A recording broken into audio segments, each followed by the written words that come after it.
Hi, this is Joe Bonnier for FastPitchPower.com, and in today's video I'm going to be giving you a detailed introduction to a tool that I use that's really popular in strength and conditioning and physical therapy, and that is the foam roller. The foam roller is used to increase flexibility, to decrease muscle and tendon stiffness, prior to using stretching and mobility exercise to gain muscle length and flexibility. I'm going to go through a whole routine today that I use with my athletes, and I want you to know that it can be used as a warm-up, it can be used as a cool down, or as part of your at-home workouts throughout the season or wherever you're working out. The foam roller, this is a full-size foam roller that I'll be demonstrating with today, but it comes in smaller sizes that are available and are travel-friendly. Okay, so you can take it with you. Unfortunately, I don't have a strong testimonial for the foam roller. I can't really reveal the power of this until, unfortunately, you get hurt and you begin to have to use these self-maintenance strategies on a frequent basis. If you know anybody who has had a shoulder injury or a back injury and has gone to physical therapy and been introduced to the foam roller, they'll probably tell you that they can't really live without it. They have to do it every day. It gives them almost immediate relief. And I can tell you that even if you're not in pain, young athletes, that you can be accumulating some imbalances in muscular stiffness from playing softball that eventually could contribute to some issues down the road. So it's important that you take these self-management strategies and you start to implement them before it hits the fan, before you reach this straw that's going to break the camel's back, so to speak. So although it doesn't give you the benefit of speed and strength and stamina tomorrow, it's a good way to be proactive about your own body and about your own health, and it'll help reduce the chance of injury down the road.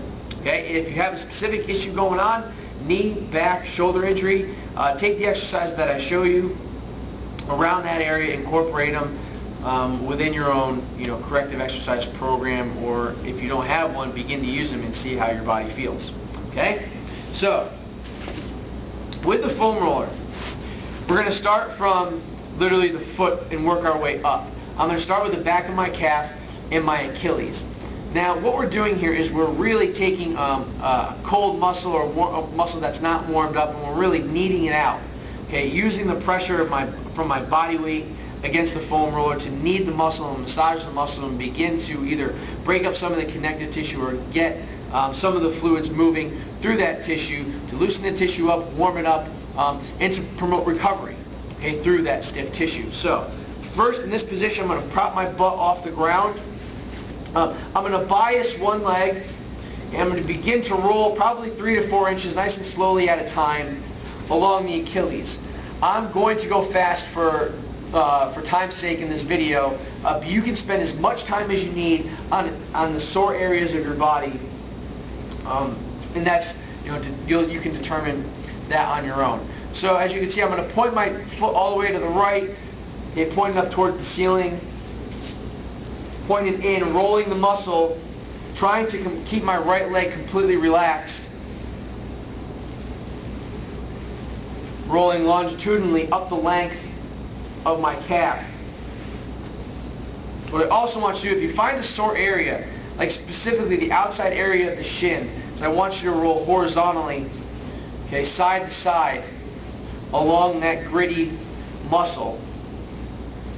The outside of my shin here is way more sensitive, so I'm just going to use the roller to begin to break up that tight tissue again, and then completely roll. You're going to do both sides. You work your way progressively from the Achilles above the ankle to the belly of the calf muscle below the knee. All right, once you're done with the calf, you're going to wedge the foam roller up to the hamstring, keeping the foot high off the ground. Again, rolling longitudinally up along the length of the hamstring, nice and easy, identifying where along the muscle you're tight. Something I didn't talk about, I'll go into briefly. We're going to prepare our athletes with the foam roller before we use any flexibility type exercises for this reason. The foam roller gives you a better assessment of where along the length of a muscle it gets tight. All right? The large global muscles like the calves, the hamstrings, typically will develop scar tissue or trigger points or any kind of adhesion or tightness, specifically in one area along that muscle. They don't typically get tight from end to end. It's typically one area that gets bound down or overworked for whatever reason. With the foam roller, we can identify which specific area of the muscle is tight and then give some specific tension or attention to it to release that and bring it up toward normal or relative to the rest of the length of that muscle. With stretching, if you don't address a specific area, you're just taking the muscle from end to end and cranking on it. Now, if you have a trigger point or a highly irritable area or an adhesion, and you just crank on the muscle from end to end, that area will actually become more irritated. A good analogy, I'm adopting this from a strength coach mentor of mine, is that if you take a rubber band and you're going to tie a knot in that rubber band and then pull the rubber band from end to end, that knot in the middle would only get tighter. You have to release the knot to actually increase the authentic length of that rubber band first. If you just stretch the rubber band with a knot already in that rubber band just becomes, that knot just becomes tighter.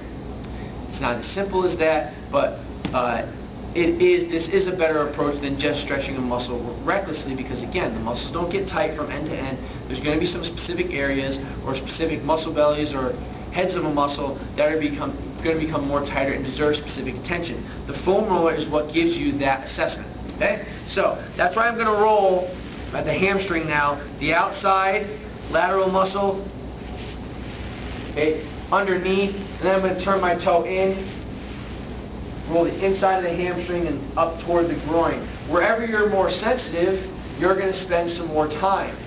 Like I said, athletes, just because you're not injured or don't have any pain now, doesn't mean you won't find some unhappy areas of your body that need some specific attention. Address those areas, give them some more attention with the foam roller. Again, I'm going to do both legs, but for the sake of time, I'm only doing one leg. I started at the calf. I'm working my way up to the hamstring. Now I'm going to sit on the foam roller, and we're going to work the posterior hip, glute musculature. You're going to sit on the foam roller and angle your body so I'm on my back pocket. I'm on my right side on my back pocket. Again, you're going to do both sides. For the sake of time, I'm doing one side. From here, you're going to cross your leg over at 90-90 like a guy. Okay? You're going to roll the outside of that back pocket, and this will be sensitive.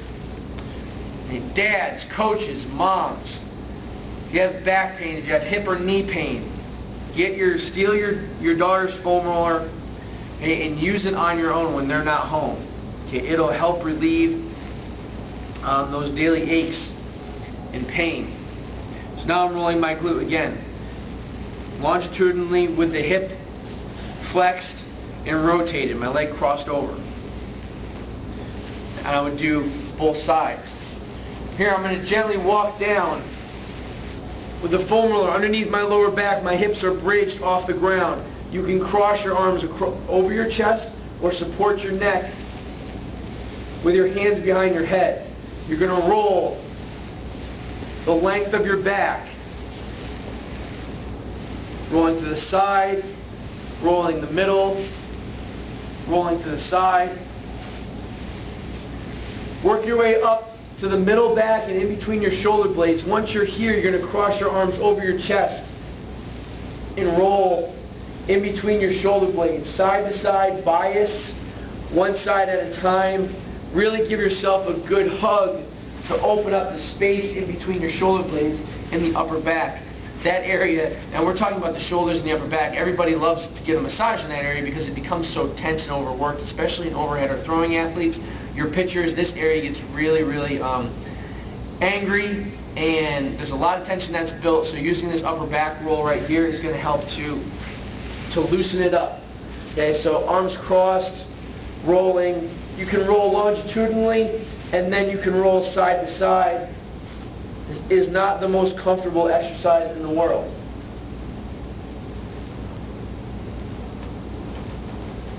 Okay.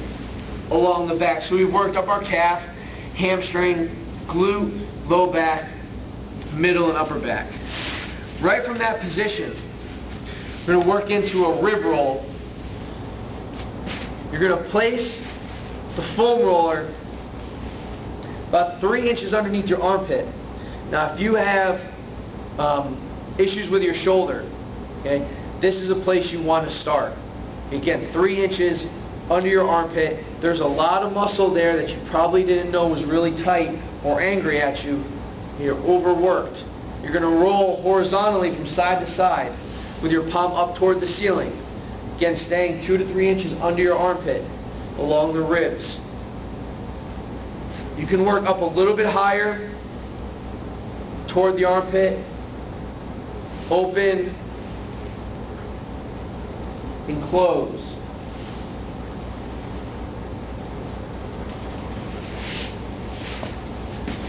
Next, and probably worst, is the quads. You're going to get a front plank position with the foam roller above your knees, not on your kneecaps, above your knees. From here you want to gently roll up and down about 3 inches. Now I tell you, this is going to be the worst. So if you need to take some weight off your leg, you're just going to take one leg off, right, and support yourself with your one arm, 2 arms, and this leg to reduce how much body weight you place into the leg that you're giving some attention to. But like the other areas of my body, I'm going to roll the inside, I'm going to roll the middle, and I'm going to roll the outside of the muscle. With the quad, you're going to start by working longitudinally, which will be a little less aggressive, and you'll be able to tolerate a little better. You're going to work your way up the center of the muscle, up towards the pockets. Again, you're working the inside of the muscle, so you have to turn the foam roller slightly. I'll show you on the left leg here. If I'm working the inside of the thigh, you have to turn the foam roller perpendicular to the thigh bone.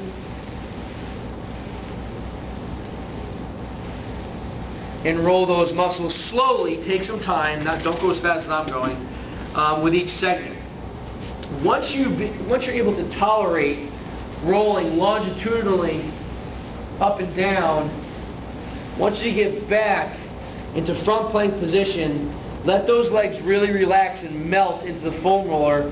What I want you to do is, again, bias one leg and roll horizontally or side to side. This is really a lot more aggressive and not so easily tolerated the first time you get on the roller, but this is really going to show you a place where you need to spend some time loosening up your body, that stretching really doesn't suffice. Okay, this is going to be the hip flexor and quad area. So spend some time, get on top of a foam roller, and begin to loosen yourself up with these exercises. The hardest thing that I find is getting athletes to spend enough time on the foam roller. You should be spending 5 to 10 minutes, 3 to 5 times a week, honestly, if not more on its own if you have some existing issues. Again, bringing a team together, you can take 10 to 15 minutes at the end of practice to introduce this and go through step by step. So that's the total body routine. I'm gonna follow up in weeks to come with some more specific self-maintenance strategies for different areas of the body. If you have a question, if you have some existing physical issues that you need a specific corrective plan for, post a comment or question. Let me know what you need, and hopefully I can tailor future posts towards that.